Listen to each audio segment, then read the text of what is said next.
এরাও মানুষ। টাইটেল থেকে আপনারা বুঝতে পারছেন, এমনই কিছু লোকের গল্প যাদের নিয়ে সচরাচর আমরা ভাবি না, যাদেরকে দেখি রাস্তা দিয়ে হেঁটে যাচ্ছে বা কি করছে তাও আমরা দেখি না, কিন্তু বুঝতে পারি তারা আছে, কিন্তু তাদের voice is always unheard of.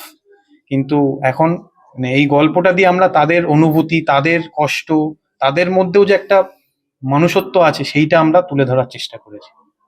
হ্যাঁ, সমাজে একদমই ব্রাত্য যারা, যারা একদমই কর্নার্ড, যাদের কথা কেউ ভাবে না, যাদের কোনো রকম সম্মান নেই, তাদের কষ্ট, তাদের খারাপ লাগা, তারা কিভাবে আছে সেইটাই এই গল্পের একটা মূল উদ্দেশ্য। তো মূলত তিন বন্ধুর গল্প। তিন বন্ধু, জিতু আছে, শ্রাবন্তী আছে এবং সত্যম আছে। এই তিন বন্ধুর গল্প। তো তারা কিভাবে এদের সাথে জড়িয়ে পড়ে এবং সেটা নিয়েই গল্প। কিন্তু এই প্রান্তিক কর্নার্ড মানুষ যারা, তাদের খারাপ লাগা, তাদের ভালো লাগা, তাদের বন্ধুত্ব, এটা এই গল্পের একটা মূল উপজীব্য। আমাদের প্রিয়াঙ্কাদির সাথে কথা হয়েছে, উনি একজনকে সাজেস্ট করেছেন, ওনাদেরই ফ্যামিলির কেউ, যার সঙ্গে ওনাদের খুব ক্লোজ, রাহুল দারও ক্লোজ রিলেশন ছিল।